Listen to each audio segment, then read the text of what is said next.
Hello, everybody. My name is Bryant, and we got Jim from Bronzeville Comics here, and this is Comic Channel Origins.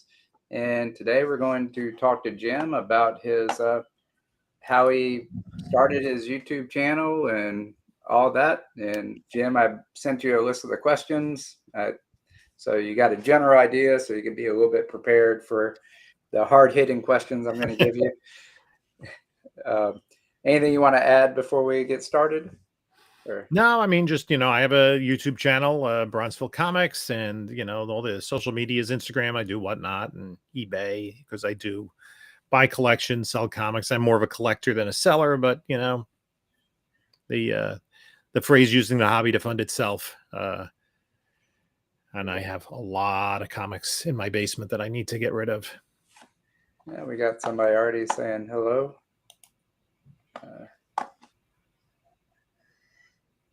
Hello, Axel.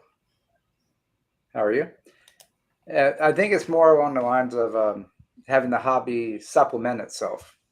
Because I don't know if it could fully, you'd have to quit everything to have it fully fund itself, wouldn't you? Yeah, well, I mean, is my goal is, if I pick up a collection, to, whatever I keep from it, usually, I can sell more than I keep, but that doesn't always work. I picked up a collection of a lot of silver, early bronze detective comics recently, and I'm like, yeah, I gotta keep a lot of that. And then there was also a Batman 171, the first Silver Age Riddler in a 7.0. I'm like, okay, I'll keep that. I do have like a raw 2.5, so it just allows you to upgrade the collection. So I kind of try to keep track of all that, but it is the time that the turnover time of that, because I do get stuff graded by CGC. If I can get 9/8 out of things, then that does offset the costs. No, Axel's from the Netherlands. He said your camera is reversed. I just reversed mine. I don't know if you. So I'm mirror imaging. Let me see. I don't know how to. Yeah, I don't know how to. I can't do that for you. Click on the three dots. Video settings. There we go. Oh, yeah, okay. Now I can see X-Men and all that. Okay. All right. Thank you, Axel. Well, okay. First question for you. What inspired you to start your comic book YouTube channel? I mean, I think now you have over almost 6,800 subscribers, or getting close to it. Yeah, I guess 66, 6,700 something. I guess COVID boredom was probably the reason. During COVID lockdown, when I went back to work, I'm a high school teacher. We had a lot of downtime. Not, the first year, 2020, 2021, we did not have many students in person. So we were teaching on the computer. And then I was basically spending my free periods and my lunch in my car. And I was, buying comics on eBay. And I kind of started watching some YouTubers like Very Gary and Mint Hunter. And I was like, oh, that looks interesting. And I went to an antique store and went on Craigslist and started buying more books. And from then I started a YouTube channel because I've been collecting since 1972. And unlike a lot of other people, they stopped, they got married, they had a job. I never stopped. I've been basically, I don't think a month has gone by since then that I haven't bought new comic books. So just a little side note, how many comics would you say that you have in your collection, or I guess that you have cataloged that you know of? Well, in my personal collection, it's probably 40,000 or so. Okay. Like if I look in my CLZ app, but that has holes in it because I stopped like 8 years ago before I was doing YouTube or anything like that. I was reorganizing my personal collection, trying to put everything in alphanumeric order. And I kind of got up to SO alphabetically. And there's, SP stuff and SU stuff after that. And there are a lot of books that I don't know exactly what I have prior to that. But if I look at my CLZ app in terms of stuff and I have in my personal collection, I do have books that I have to transfer over. Right. It's 32,018. Oh, okay. So, and I also haven't put in anything. They're just kind of like in boxes in the basement between probably 2010 and 2020. All the So new stuff I that's picked what up you'll then. be working on when you retire. Yep. Axel has a question for you. Did streaming math lessons teach you how streaming and making YouTube videos worked? I guess so. I had to, because my school, when we were one of the first schools to get locked down. Okay. It's actually one of the epicenters was in the town neighboring the one where I live. And some of the parents of kids in the school I go to, there was like a big event that they were working at as wait staff. And that's when like it ran rampant through that event, include, attendees and waits, the people working there. And so we got locked down pretty early on. Like I remember we actually had a faculty meeting where we were talking about something else that had happened, and we had to evacuate the school. Actually, I was home sick that day. It was about 2 or 3 weeks before we got locked down for COVID. And we were having a conversation. We had a faculty meeting, and they're saying, okay, this is what you have to do if you don't have a class, find an assistant principal. So, we kind of have everybody on board to make sure if you do have a class, make sure you have a list. You have to account for all your students. And then I'm waiting as people are asking questions. I raised my hand. I said, I think, this is only kind of related to what we're talking about, but I think we'd be naive at this point to think at some point we're not going to be affected by coronavirus. Principal, like, we don't have time to talk about that now. That was Thursday, and we got a call on Sunday to stay home, and we didn't go back into the building for 8 months. Oh, And wow. I teach an advanced placement course, and we were not allowed, because I guess they were afraid of like the Zoom bombing that was going on. We weren't allowed to have live sessions with our students. And I had students that were taking an advanced placement exam. Now, fortunately, the College Board realized that they cut down like the material that had to be covered. So I had already covered everything we needed to, but I was having them do review problems, and I was showing how to work it out, and trying to build a Lego stand for my phone, because I couldn't go out and get materials. So yeah, that kind of did help. And if you look at my early videos, they're kind of crude, and my hair is very long because I didn't get a haircut for like a year and 3 months. All right. Well, you might have a second job as making an online course when you retire. Yeah, maybe. All right.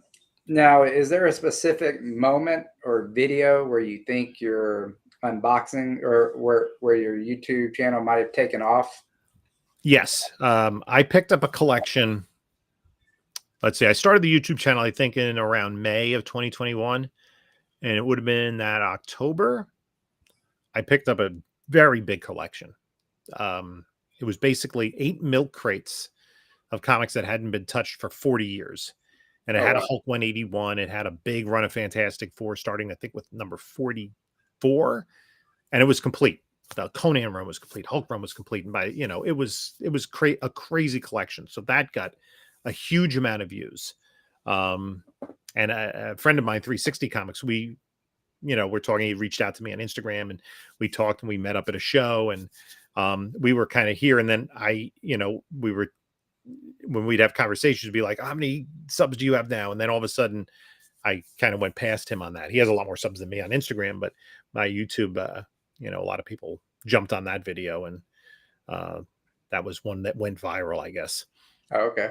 Yeah, I would just the FYI, so you know, your channel, and I think 22 Comics and the Comic Vet are some of the first comic book YouTube creators that I started watching, that made me realize, hey, this is something I could do too.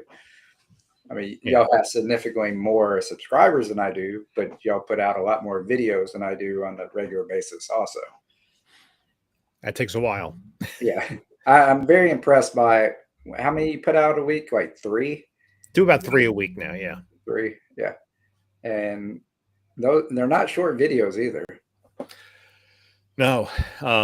Yeah, the easiest videos to do are like haul videos. If I Right. go to a flea market or a show or something, I can just be like, here are the books. I could blab about them. And there's no real editing involved. I do, there are people that are better than I at taking footage at the venue. And kind of, you see them, they have the GoPro strapped on and they're going through, long boxes. I'll usually do like a walk around so people get an idea of what the place looks like. And then it's more, talking about the books that I picked up and why I picked them up. Right. Yeah. I bet up where you're at, it's a lot more common for people to walk around with cameras and recording the cons and stuff like that. The one that we have here, I don't see very many people doing that. So it's kind of a little bit more low key here down in the South, I guess. Yeah. And I know there are people that most of the local people I know, because you see them over and over again. And some of them have either curtailed or just stopped because of time. I know like Erod 212. I know him pretty well, and he was doing videos, and he'd do a lot of going to the shows and go to the flea markets and, doing videos of the books on the wall and stuff. And he just, he's, the time, because he does cleaning and pressing as a business, and he sets up at shows. He does exclusives. He does, exclusive covers. He did one for San Diego. He's got one coming up for New York. He was set up at Terrificon. Okay. So yeah, there's just only so much time in terms of which parts of the hobby you really want to engage in. I got another question. Looks like another question might have popped up. Oh, Axel likes your videos by the year on the census series. Yeah, that's been a fun project to do. And I think I just dropped 1979 the other day. So I've gone from like pre-1934 and every week do another year. And that's like, I try to drop those on Thursdays, but I've been like late. I don't think I've gotten one out on Thursday in a couple of months. Okay. Because it does involve the researching which books, and then, getting a picture of each book, editing it into the video, talking about the significance of some of the books, especially the lesser known, like independent and undergrounds and things of that nature. And actually, I spent the 1979 video, I spent probably the most time of any book. I was talking about Happy Days, because Happy Days #1 came out, and I realized it came out well after the show had premiered, like 5 years after the show started. Okay. And it even came out like a year and a half after Fonzie literally jumped the shark. Not a lot of people know what the meaning of jump the shark is, but know the term, and that it came from Happy Days. And he actually, water ski jumped over a shark in the show. All right. I think some of your other videos that I've really enjoyed have been your CGC unboxings. Mm-hmm. Do those get it pretty good? Yes, they were really the thing to watch 2 or 3 years ago. They still get watched, but they don't get many more views than just like me showing the books I picked up at a show or a flea market or doing unboxing a mail call. I think, the CGC doesn't have the same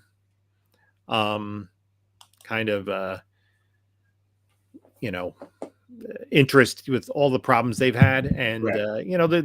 The values show it, right? When I'm valuing a comic book raw, I'll figure out what the approximate grade is. If that's a gradable book, I'll look at what it sells for graded and take about $50 away. And that's pretty much, it used to be 2 or 3 years ago, if a book sold for $500 raw, it could sell for $700 graded in the same condition.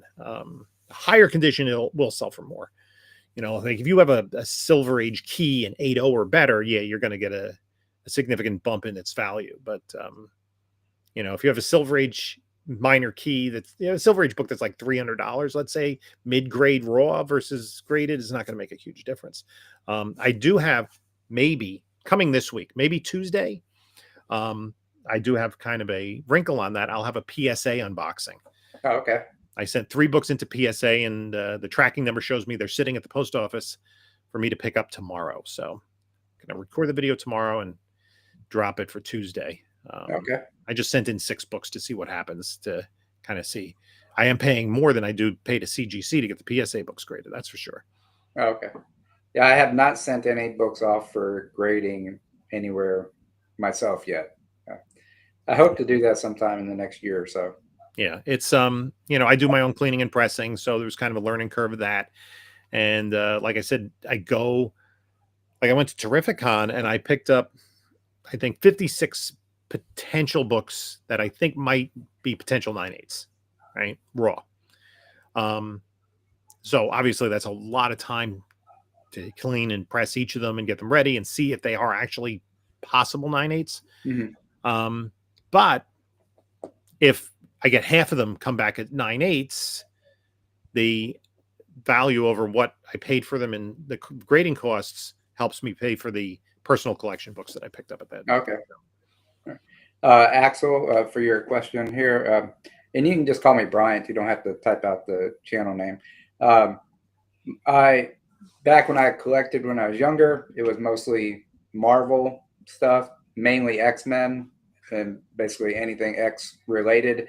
But on more modern stuff now, thanks to influence from like Legion of Comics, collecting more of DC and independent stuff like Ghost Machine and then the Absolute and stuff like that. I'm enjoying that right now. Not as much on the Marvel modern stuff. I I got lost in X-Men long ago so I'm a little way behind there. So I'll read it all in trade or on my Hoopla app on the tablet. So use the library card to get some free books. Yeah, I've been doing that lately. Yeah, I on that Hoopla app, I download the omnibus or the compendiums because you only get 5 free a month. So get the most bang for the volume or bang for the buck. Yeah.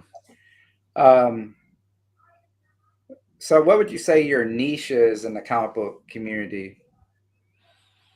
Or would you? I think some of the history that I do, like we're talking about the CGC census videos. So, since I've read so many of these stories and been into it. And what really interested me as a kid, as a DC collector, I loved getting like the DC 100-page super spectaculars and a lot of the reprints. And DC had the rights to Quality and Fawcett. So they had a lot of different characters that they had reprints of. So I'm a big Justice Society of America fan and big Seven Soldiers of Victory fan. So I have a lot of knowledge of that. I have less knowledge of what's happened in the last like 15 or 20 years in comic books. But the CGC census videos are something that I have a pretty good understanding of most of Right. what I cover. And then every once in a while be like, well, what's this? And, a little research and, that those aren't my highest watched videos, but they do get traction over time. If you say, "Oh, I went to a show," blah blah blah blah, after a week, it's pretty much hit as many viewers as you're going to get. I mean, I did a video maybe 2 or 3 years ago on Keys from Dell comics, and I went through and I looked at like first appearance of Scooby-Doo and Star Trek and Doctor Who and stuff and compared them to similar books from a similar era, either Marvel or DC keys. Mhm. And like how many fewer are on the CGC census for the Dell books, like I think I think it was Scooby-Doo to Dead Man. Like everybody knows who Scooby-Doo is. And if you don't read comics, nobody knows who Dead Man is. Right. There's so many more copies of the first Dead Man than the first Scooby-Doo just because comic book collectors collected, Right. as it was Neil Adams at the time. So starting in the early 70s, people were putting that away. When, in the early 70s, when Scooby-Doo was a year or so old, the only people that knew it were under 10 years old, so it took time for that to be collectible. So that I noticed. I'll look at, recently watched videos and it has like 25 views in the last week. And it's a very old video, but Yeah. the history ones tend to, have a longer shelf life. Right. Yeah, I would say those are more like I would guess they fall into a category of evergreen content. Yeah. So it's not a trending video. It's gonna have longer legs. Yeah, I had been doing for a while. I wasn't getting very, very many views on the top cover price, top of the week. And then, you look, obviously people have done videos looking back 6 months, a year later, 2 years later at the top books on cover price. And I mean, none of them are keys. Like West Coast Avengers 35. Oh, that was a hot book 2 weeks ago. It's going to be a $3 book again in a month. Right. All right.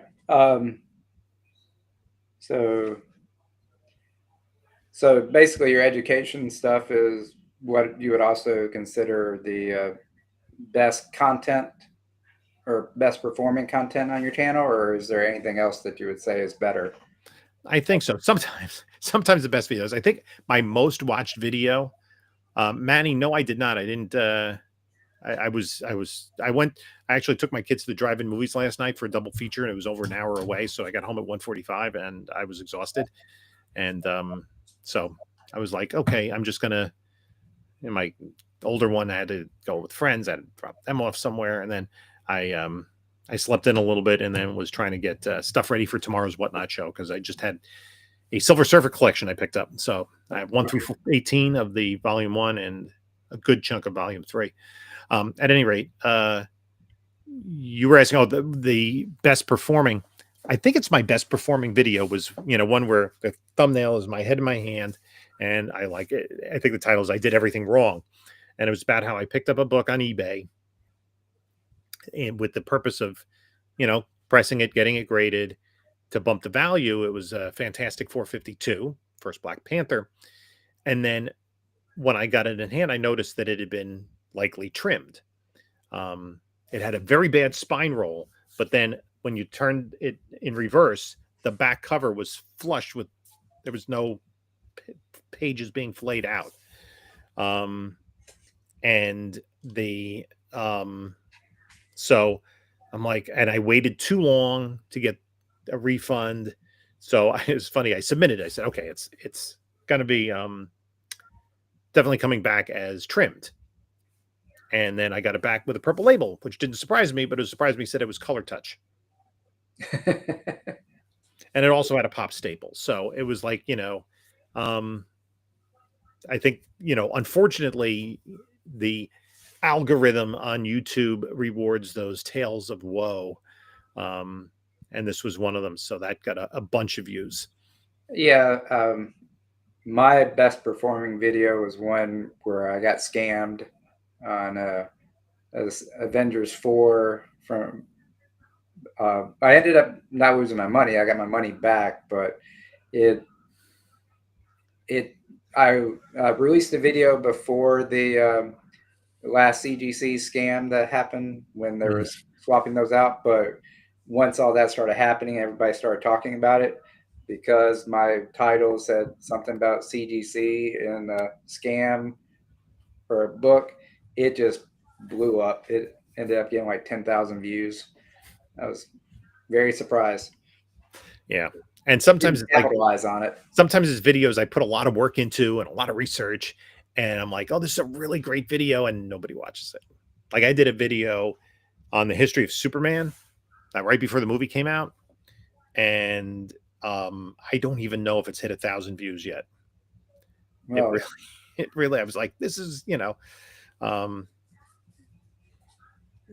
well, you're in a much better place than I am because I'm my highest view video recently is like 300. So yeah, unfortunately I hit a good video early, and then it kind of got the count up, and yeah, 871 views on the history of Superman. The runs around it are all between like 1,400 and 2,600. Hey, Mike, how are you doing? And congratulations, Mike, on your CB Comic Book Community Award nomination in your category. Congratulations on that. So what would you say, or how do you balance what you love talking about with what the algorithm wants? I don't really bother with trying to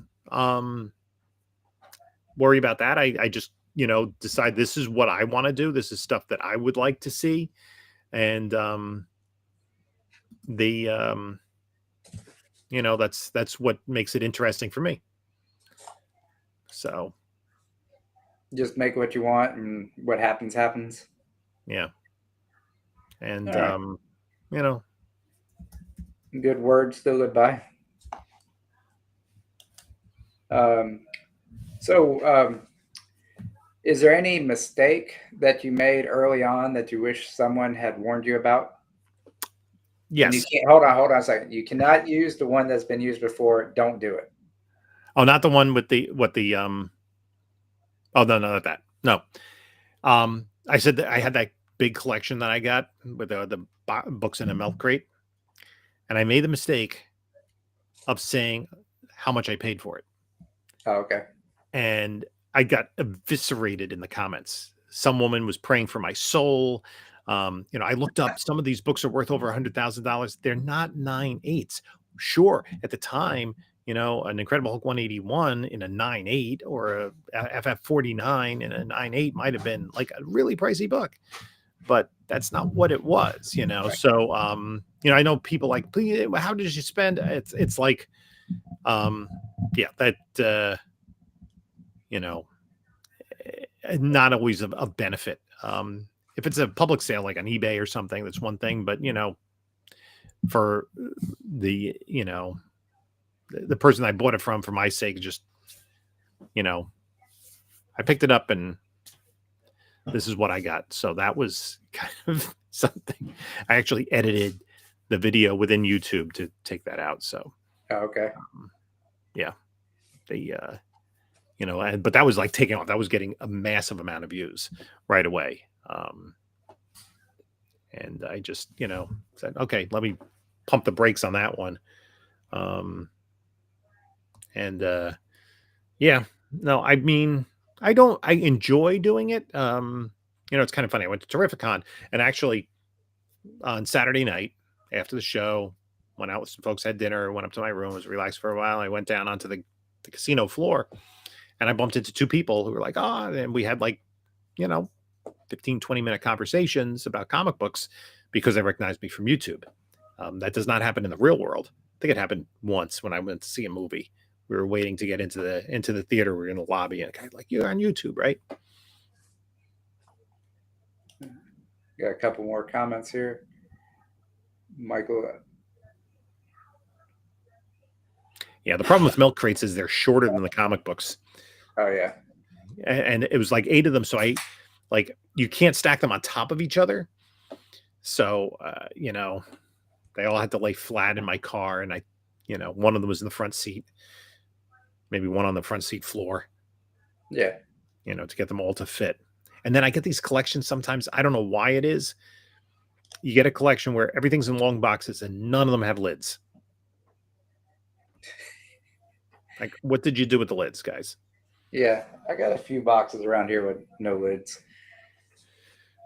Yeah, I try to. And then I never know which lid goes to which box. And then you take a lid and it doesn't quite fit. And it's, Yeah. How many boxes you got around you right now? Oh, 1, 2, 3, 4, 5, 6, 7. I see 8. 8 long boxes. 1, 2, 3, 4, 5, 6, 7. Oh, 9 long boxes. 8. That doesn't even include that part of the room. 9, 10, 11 short boxes. And I got BCW plastic slab boxes. I'm trying to reorganize my slabs into what I want to keep versus what I want to get rid of. And you have a storage unit somewhere else off property. Yeah. Correct, right? Yeah, I have some things I have to take over there maybe tomorrow if I get time. Yeah, before my whatnot sale. Somebody have. Yeah, I'm trying to get stuff out. I actually have a bulk, like maybe a couple dozen long boxes of bulk that I'm in kind of negotiations to sell to someone. Okay. So got a little bit of money. You do a lot on eBay and whatnot, don't you? Yeah. Okay. Yeah, I do whatnot every week. And that's very variable sometimes. Because I'm not one of the big boys, like the big folks will be on there and all of a sudden, they'll have like 100 people in the room. So you can put anything up for $1 and people are going to bid on it. But when you don't have that kind of following. Did you read this comment, Jim?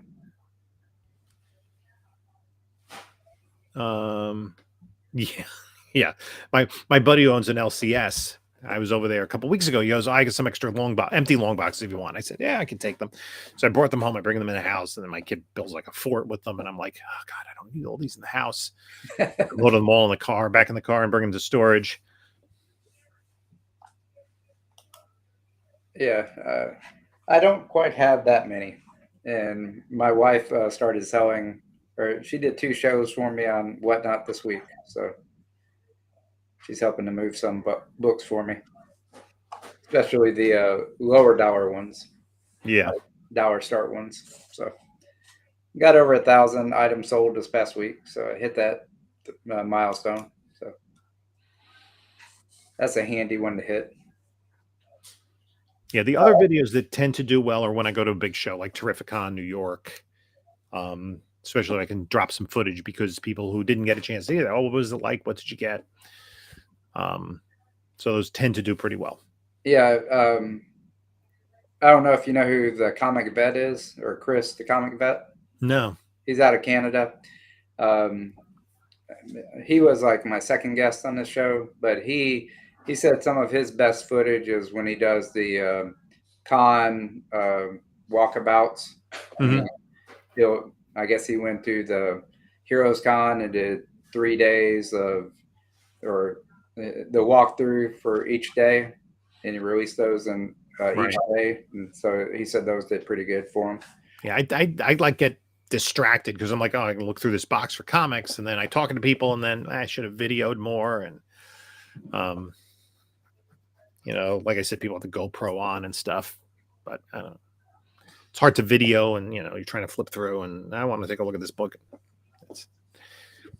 All right. So what's the process for planning and producing a video that you have from idea to upload? I mean, how long do the ideas sit in your head before you actually get them onto your channel? I tend to have like my regular kind of stuff. I went to the flea market. I went to the show, that kind of thing. I bought a collection. So those kind of have their own natural way of becoming a video. Like yesterday, I went to Street Side Anthony's, and he was set up, and I did something I don't ordinarily do. And actually, it's been getting good views. It's my top performing of my last 10 when I look at my analytics. I interviewed Street Side.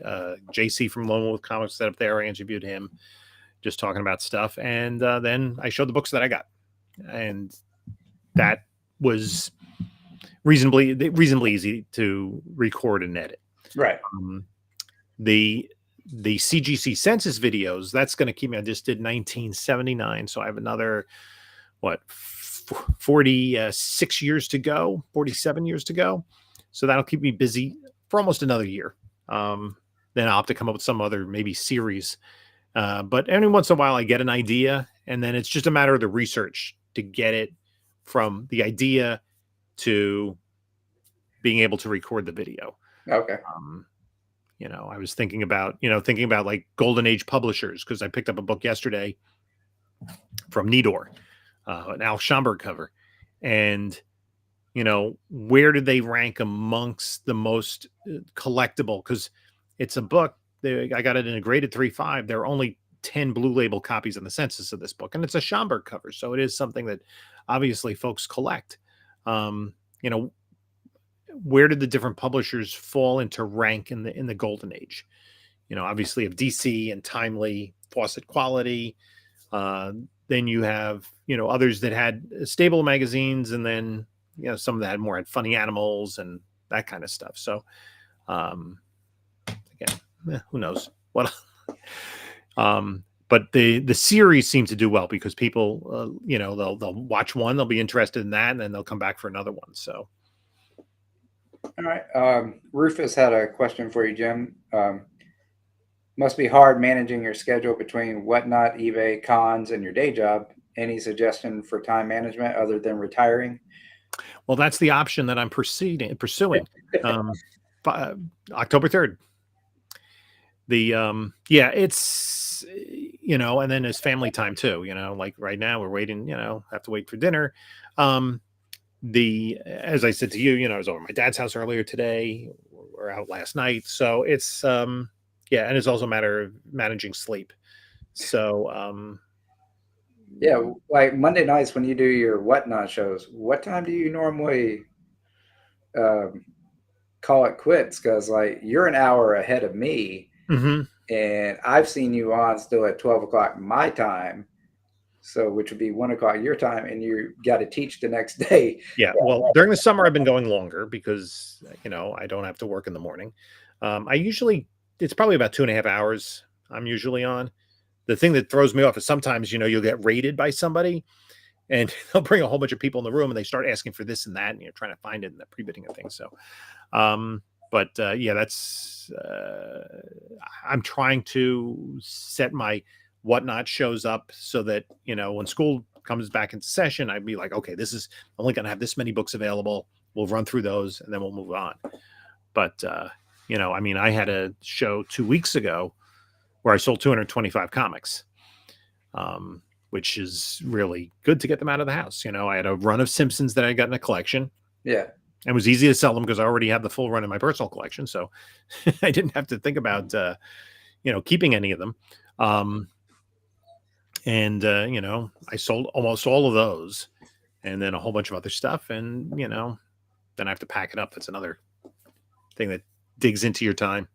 But, yeah, yeah, that's something that my wife and I are still trying to figure out the best way on or best process for shipping, getting the yeah. appropriate boxes and stuff like that. Yeah, I just get well, my buddy owns the LCS. He used to get these mailers through Diamond, which are a little thicker. They're not set up with a kind of the perforations, the Gemini mailers, where it's, if you only have like 4 comics, just boom, boom, boom, it bends pretty easily and it's a nice tight rectangle.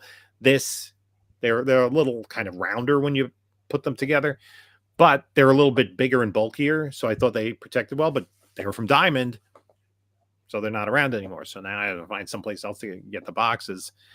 But I have like a system that I use. Like I had 31 packages that went out last week. So like, okay, break it up into 3 units. I'm going to do 11 and then do something else. And then I come back and do 10 and do something else. But it does take time. And I usually try to get them into the mail for a Monday sale on Wednesday, get the customers get their books and just get them out of my house, Right. Once you clear the stuff out of the house, it's a lot better. All right. How do you engage with your community, and has that changed since you've grown or since you've gotten more subscribers on YouTube? Well, yeah, like I know, like in this area, when I go to shows, I know a lot of the dealers. Like I said, I went to Streets at Anthony's. That's like he's there pretty much every Saturday morning. He's out there and he brings in other vendors I've sold there. And it's kind of like a community event. You go there, a lot of people are people you see over and over again. So, you end up spending more time talking than hunting for the comic books. But I see people at shows, and it's kind of in this area, a lot of people know each other, like basically from Pennsylvania, New York, New Jersey, New York, Connecticut. And that was one of the great things about Terrificon. You go out to lunch, you go out to dinner with other people who've come there. When I went out to lunch at Terrificon, it was me. I'm from New York.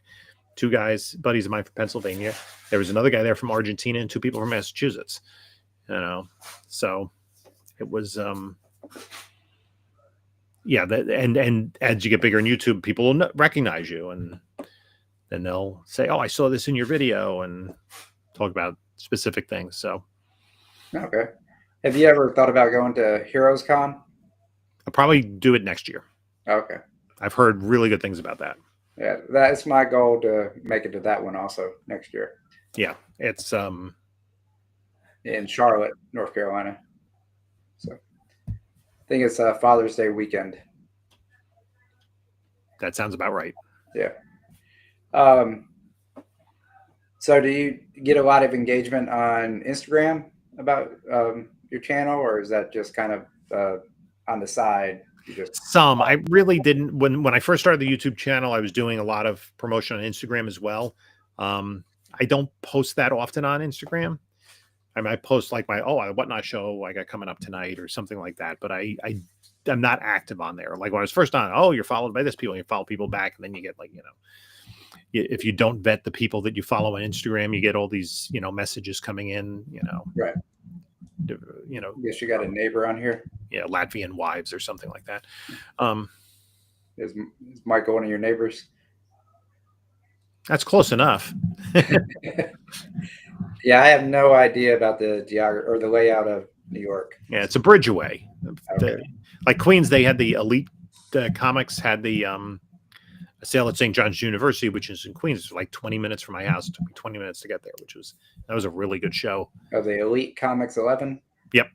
They had I know I heard Bronze and Modern Gods talk about that. Yeah, John was there at the show, and it was all elite vendors. And one of the things they prided themselves on was making sure that the pricing was fair. Okay. Sometimes you go to these big shows and they're trying to, people who don't necessarily know comics, you have a $200 comic that's $500. I was at Terrificon last year and I noticed the same vendor this year, and I didn't really spend much time at their booth. I'm looking through some bins and somebody comes up to talk to me, and I look over here and I see a Venom Lethal Protector #1 raw listed for $100. Like, that's like a 9.8 price. So even if it was like dead on mint, you still would have to pay about $25 to get it graded. Right. Dave from Still Only 35 Cents said he thinks he bumped into you at Baltimore one year. Yes. When you had that, the Hulk UK price variant, you were at the Bronze and Modern Gods booth when they were promoting Wacom. Oh, okay. Which does that even exist anymore? I guess Jim Lee's going to Heroes Con this year. Okay. Yeah, I got to look at the Baltimore guest list. I don't get a lot signed. I had this kernel of an idea of taking the Alex Ross Timeless variants and getting any actor who had portrayed that character to sign it. Yeah, shows are kind of expensive, so I've heard. Yep, because especially if you're traveling there, you got travel costs and hotel, that sort of thing. Speaking of community, I know that I'm pretty sure you got the numbers or the stats that you need, but have you ever thought about or ever considered doing a Bronzeville membership? Or is that something you might think about once you... I don't think so, just because I don't want to have to produce extra content to do that. My goal has been, and I'm not there yet, is for the money from YouTube to pay for the new books I pick up on my pull list. And I'm about 60% of the way there. Oh, okay. So yeah, I love CLZ. I have, every time I go, like I went to Streets at Anthony's yesterday, put those all into a separate collection tab on CLZ, then downloaded the information to a Google sheet, then said, okay, these books are going to my personal collection, highlight them, send them over to the personal collection. So I know what I got, when I got it, where I got it from, and how much I spent on it, and what the condition is. All right. So I don't pick up a lot of duplicates. I do pick up some, but not a lot. Yeah, I have multiple collections in my CLZ app, like the PC collection, and then I have the for sale. And before I put it into the for sale, I'll have a where I got it from collection, and then I'll move it over and stuff like that. Yeah, this way, especially if I pick up a large collection and spend $3,000 in the collection, I can kind of figure out how much I spend for each book by taking the CLZ and figuring out what it's worth, because with the Cover Price app. Although with that, anything that's less worth on Cover Price under $10 is really worth almost nothing. Right. Yeah, when I was the the books that I was organizing for my wife to sell on Whatnot this week, basically I was going through the for sale, and if it was less than $10, had a FMV of less than $9, $10, it was going into the dollar sale. Yeah, because what happens is if you got a book that on CLZ through cover price says, oh, it sold for $4 or $5, right? That's because somebody needed that specific issue to fill out their personal collection. And they said, okay, let me go on eBay and find it. I needed issue number 227 of Daredevil. There it is in near mint condition. Okay, I'll pay, $10 shipped to get it to me. Okay. So, like for the general public, the dealer throws it in a box or you put it on Whatnot. It's like nobody else wants it. It's just, only if you need it, for run fillers, only if you really need it to fill in the run. I hadn't thought about it that way, but that makes a lot of sense on the needing it to fill the run, and that's where it gets that $3 or $4. Yeah, that happens because sometimes, like, comic book collectors can be very anal about things. Like, I always collected Justice League of America. It was the first title I collected, and I said I started collecting because I got Justice League of America 102. I brought it home and I read it. At the bottom of the last panel, this little strip said next issue on sale on or about October 20th or whatever the date was. October 20th comes. I said, Mom, I got to get issue 103. We went to the Pathmark supermarket and got issue 103. And then I got issue 104 and 105 and so on. So when I organized my own personal collection, for some reason, I was missing issues 198 and 202. And I went back into like like a binder that I had when I, had things written down with pen and paper, and I didn't have them. And I'm like, so I went on eBay and just bought the two of them to fill in the run. I could have just been patient, wait to find them at a show, but I'm like, nope, got to fill in the run. So there's no plans in the future for a membership for. I don't think so. Okay. No. Well, I mean, you got a big following, so might help you get that other 40% of your pool list taken care of. Yeah. Well, what about AdSense? I mean, does that actually pay you much, or I don't know if you want to dive into that, but I'm curious about how many pennies you get per 1,000. I get about $300 to $350 a month. Okay.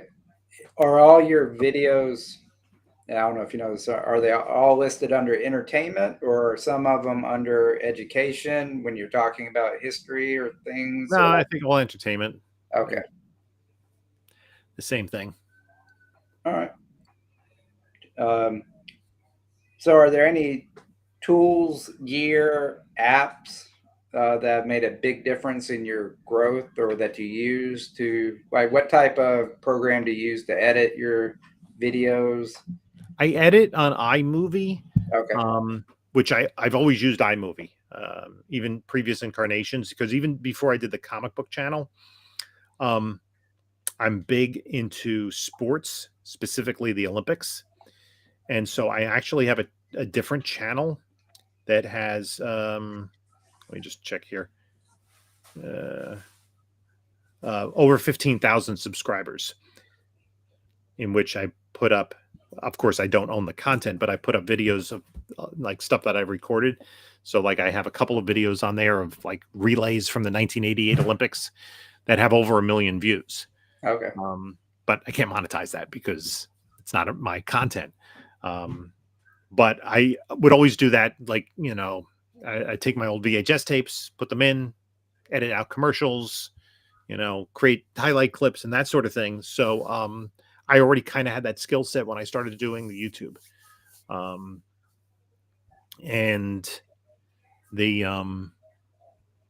So, it was just a matter of getting a different camera, because the camera on the computer didn't work. We were using my phone and I didn't have a tripod, and I got a tripod, and it's, I haven't really upgraded. I did have this crazy idea of getting Apple glasses so that I could record what I'm looking at when I'm at a show. But that's a little bit of an expense there. Or are you talking about the Meta, like the Meta Ray-Ban glasses? Yeah, I think so. Yeah. Like a woman I work with, her husband was on vacation with some guys, and like they were ATVing, and a guy sadly broke his leg going off the side of the road. But they like he says, yeah, he recorded this on his glasses, and it's like, wow, that's kind of crazy. Yeah, I think you can do like 3-minute clips right now. Okay, I have to look into it, but yeah, I think they're around $350 to $400. that sounds about right. Yeah, so just a month and a half of YouTube revenue. Yep. When you go to your show, what type of camera are you using? Just your phone? Just a phone. Okay. Yep. Yep. That's the best camera you got is the one you have with you. Yeah, it's pretty easy and pretty remarkable. I mean, I remember my friend and I, the guy that owns the LCS, when we were kids, like we were probably college age, right? Like, is there a way we can, get the images of the comic books and save them somehow? Like, this was before scanners. We're thinking, Right. could we do it on a VHS cassette recorder or something like that? And then all of a sudden people got scanners and they started scanning, and I remember my friend has terabytes full of comic book images. There was an alt.binaries group back in the early days of the internet where you would go and find issue of any comic book, but there was no like you could download these images. So it's an image for each, page of the book, but like to get it organized was impossible. And there are these, they're the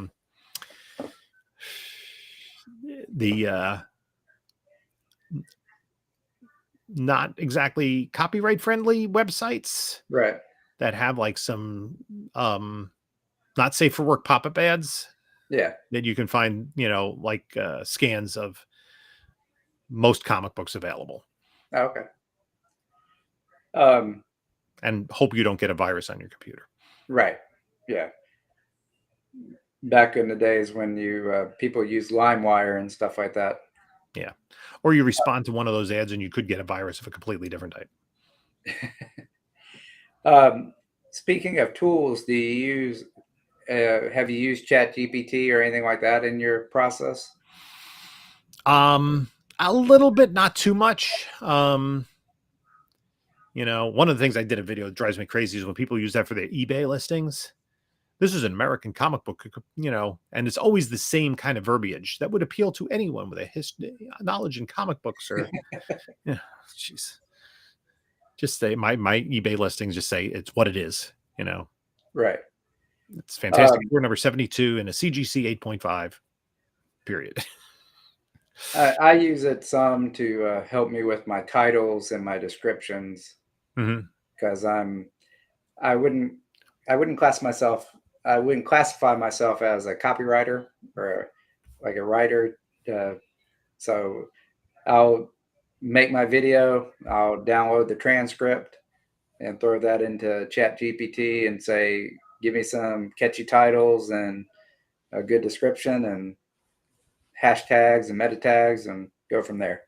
Yeah, I did do a little bit of it, but not much when I did the History of Superman video, because I had an entire script. Usually when I do a video, I'm just speaking off the cuff.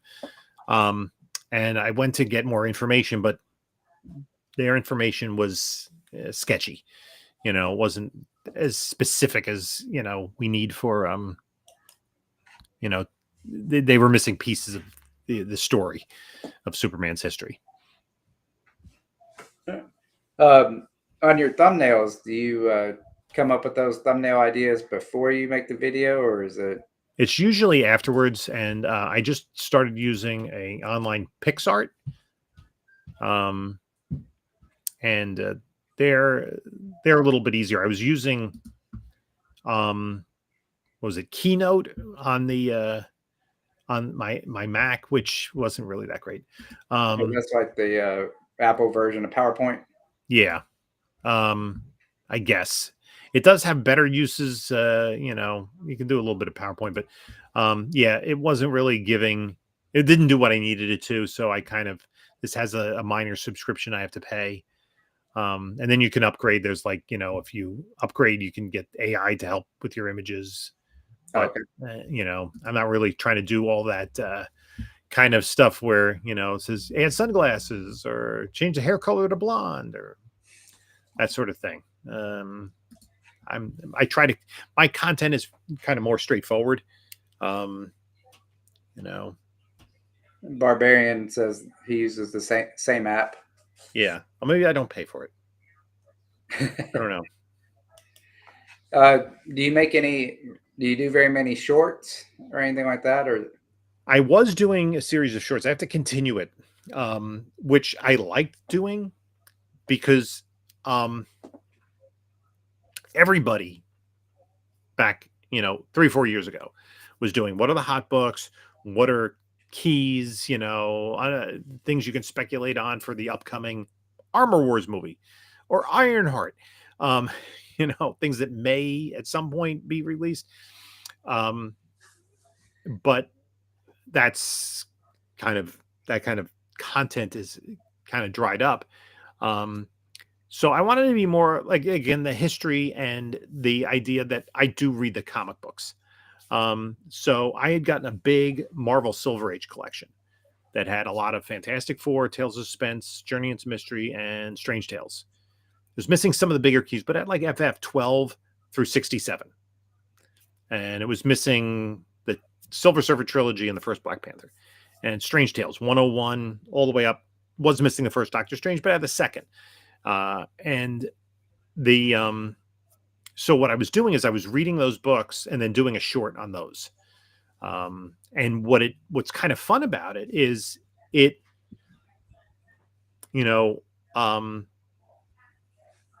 helps you remember what you read, right, kind of gives, and like, I'm kind of like to point out some of the, cornier, more silly aspects of some of the stories or some of the key significance and when characters returned.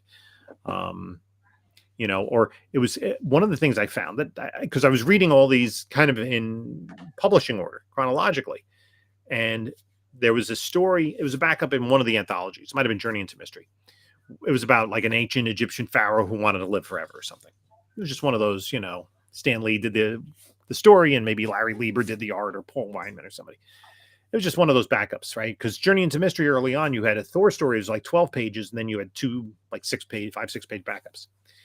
And then like the next month, the Iron Man story in Tales of Suspense was he goes back in time and meets Cleopatra. Both of those came out right before the first appearance of Ramatut in FF19. All of them came out in 1963, right before the premiere of the Elizabeth Taylor Cleopatra film. So obviously that film had so much news associated with it before it came out. And that was something on Stan Lee's mind. He's read about Cleopatra. Oh, ancient Egypt. That's, something that, people connect to. So kind of see some of those connections is kind of fun. Right. Okay. Barbarian said there is a paid upgrade to the app, but he uses the free version. Yeah. And then Axel wanted to know how much time do you have to read? Not enough. I would like to read more than I do. Read the issue before I go to bed at night. Yeah. It was funny. I was over at my dad's house, so I was visiting for a while, and he's just, sitting in his bedroom reading and whatnot. And so I brought over some dinner, but it wasn't dinner time yet. So I just, I read Silver Surfer 1, and that was a fun read. I want to do a short on that. And that's kind of like, do a little 3-minute video YouTube short, and it documents what I read. And I do pay more attention when I do that. And then, I have to kind of go back through it again to think about what I want to say about it and keep it to 3 minutes. Do you show a lot of on the shorts? Do you show a lot of the content?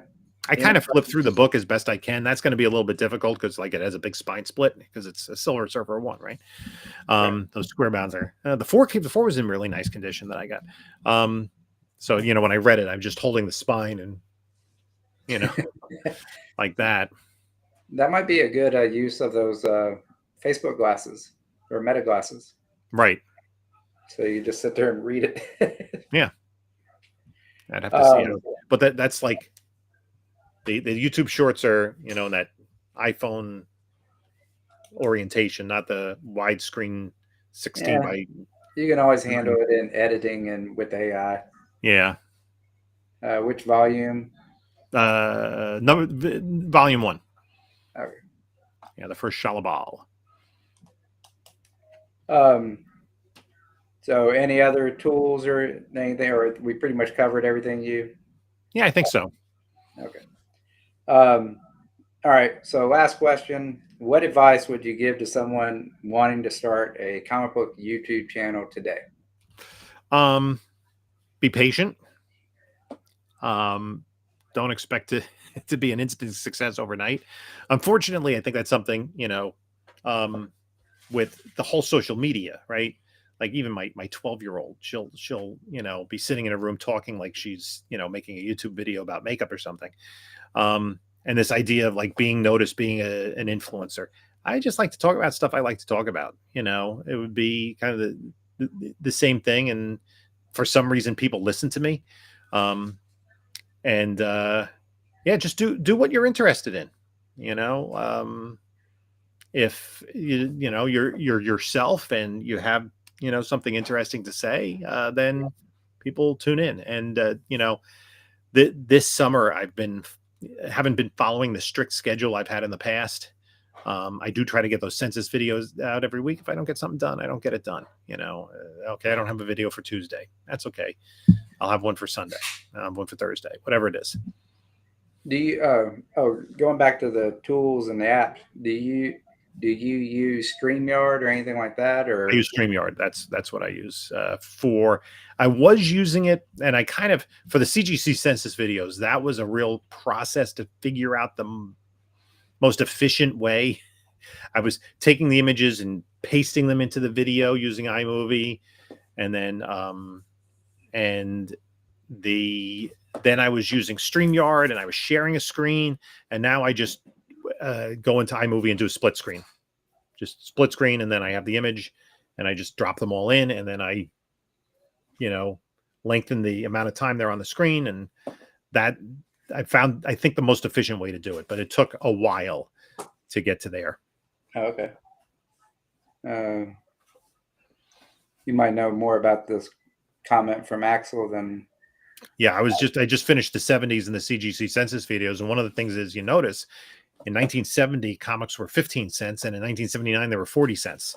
So you could get 6 comics and still have a dime left in 1970 if you had a dollar allowance. If you had a dollar allowance in 1980, you can only get 2 books. You have 20 cents left, but the inflation really took its toll, and then the DC implosion. There was also distribution of paper. There were blizzards, distribution to the stores, people getting out to buy comics, when they were stuck in blizzards. And paper shortages, all those things affect, and comics go through their cycles in terms of history. In the 90s, you have the big market bubble and burst, in which we had similarly just a few years ago. Barbarian uses app called Movie Maker. Mm-hmm. Okay, cool. Yeah. Have you ever thought about, or you don't do very many live streams, do you? Or do you? No. I did one. I did a few. I used to do. Do we do them live? No, I don't do a lot. I did one where I did a CGC unboxing, one of my big ones early on, where I had some big grails. And that did well. And then you get, people watch it afterwards. I do some when I'm at shows like at Terrificon, when I was waiting online. I did that, until I had to go to another part of my phone to show them my ticket. But I don't do a lot of live streams just because, it's carving the time out with family and everything is, during a normal time. I'm recording a lot of these videos, after everyone in the house has gone to sleep. Yeah. When I do a lot of it. So I think that might be the YouTube way. I know it is. I know, like Rusty at collector auctions. So I just got back from work. It's 3 a.m, but I had to open the CGC box. Yeah.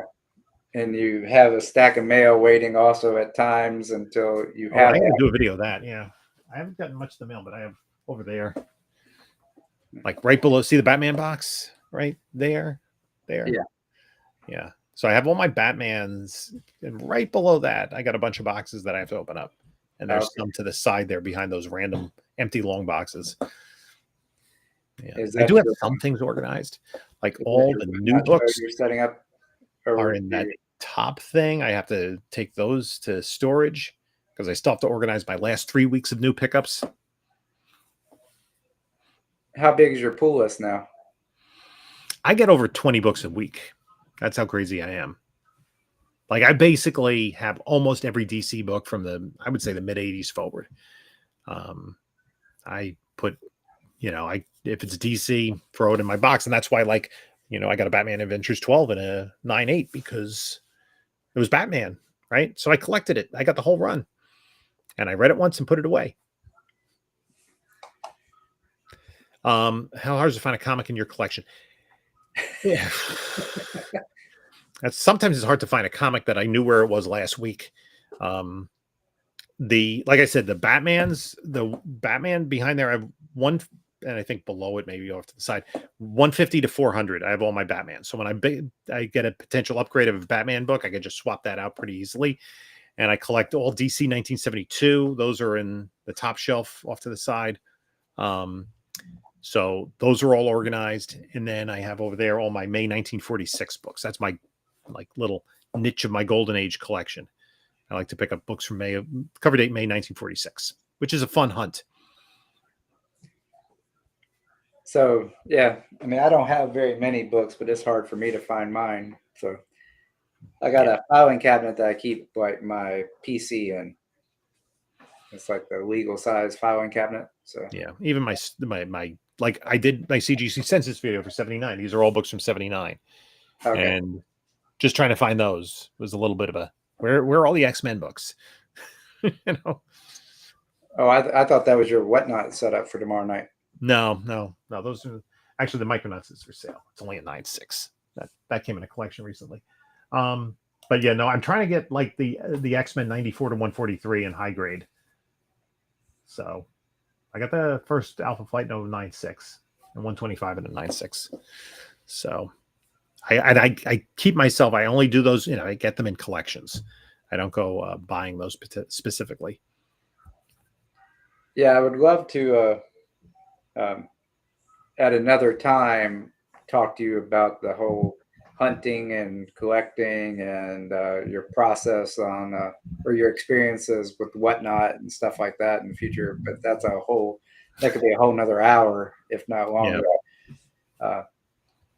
But is there anything that you want to promote? Talk about your videos you got coming up? Like I said, I should maybe Tuesday's video will be a PSA unboxing. Like I said, I sent 6 books in, nothing huge. See if I get any 10s. I don't know. I sent in a brand new book. It was just like the that Johnny Quest Space Ghost book with the Mark Spears cover.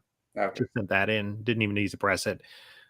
Sent in a few other books I thought were good in terms of CGC, good solid 9.8 candidates. Another one that was maybe 9.8, another one that wasn't.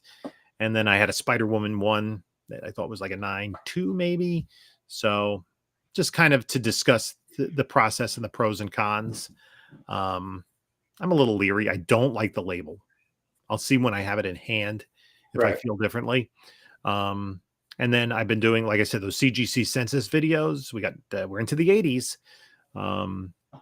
So those have been fun and interesting. And it's like when I get some of the lesser known books, it's like, oh, that's an interesting book. I want to hunt for that. So I see it at a show. I'll go, oh, that's a cool book, and Axel's wanting to know if we get trades and omnibuses. I do. I don't have many omnibuses. I have back there, which I want to read. The Christmas gift. I have like the Green Arrow Golden Age omnibus. Those Golden Age omnibuses, though, those are tough going because the stories are all the same. It's just like, I mean, I remember getting the Golden Age Green Lantern archives because he didn't fight any supervillains early on. It's just like everything. He goes through a wall, he gets hit in the head with a 2x4 or a baseball bat because he has a weakness to wood. And I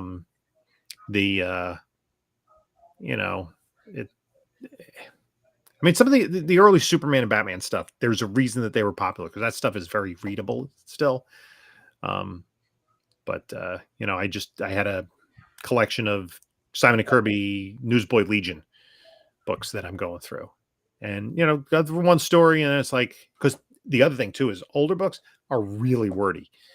You Right. know, now you go through a modern comic book and it's like, you know, 5 minutes later, okay, yeah, that's all they had to say. Because they kind of spread the story out over the number of issues, but Oh they yeah. packed a lot in there. Like I tried to read Transformers 1 because I'm too old to be a Transformers kid. Ah, that there's like one page where they have all these different, you know, whatever they are on the planet, and it's just all words. It is just like, you know, You gotta make sure your prescription's up to date too on that. yeah, that's the other thing is I did get new glasses. They are better. Like these are glasses. They're good for the computer, like that distance. Right. You know, when you get older, it's, you know, as I did, I went out to dinner years ago when I started wearing reading glasses. I always had 20/20 vision. I needed reading glasses, and I put them on to read the menu at a restaurant. My dad goes, "Oh, you need reading glasses now?" I go, "Yeah." He goes, "It doesn't get better." Thank you for watching, Mike. Please hit the like button on your way out. Thank you. And thank you. Yeah, Jim, thank you for being here tonight and being my guest on Comic Channel Origins. Uh, I hope people find this interesting. I do. I've wanted to talk to you for a while about comics and stuff and Right. YouTube. And like I said, in the future, I'd like to talk to you more about like your whatnot process and stuff like that because I want to grow that myself. Uh, and so you got you got your census video coming out this week. That would be 1980 this week. So I have to Okay. research that and record And and edit it. your PSA unboxing on Tuesday. Yeah, I should get the books tomorrow, so I'll probably just drop the video on Tuesday Okay. because those are easy videos to make. I open the box. This is what it is. This is what it is. This is what it is. There are only 6 of them. Boom, boom, boom. It's easy to edit. All right. Well, I look forward to. Make sure you put PSA grading in your title, so maybe you can. It's a comic book rating. Okay. I got to make sure. I should make sure all the titles have the word comic book in them. Yeah. So you can catch some of that SEO tool or tips, or get the algorithm working for you. I do have some sports cards I will be sending into PSA. I might throw a video there that will be a little different than what I usually do. But Okay. Well, thank you for being here. And let me show everybody who my guest is for next week. Next week, I am interviewing Dave from Still Only 35 Cents. So he will be my guest next Sunday night for me, Monday morning for him at 6 p.m. Central or 7 p.m. Eastern. It's very hard to figure out time zones. And I'll try to figure out the Australian time zone. yeah. Dave's just waking up now. Well, he happens to have a show that comes on before my show. So Okay. that's handy. So he's already awake. So Before he goes to work on Monday, I guess. yes. But I think he works from home a little bit too. So that's Okay. handy. All right. Well, thank you everybody for being here. And I'm going to go ahead and sign off and we'll see you in the next one.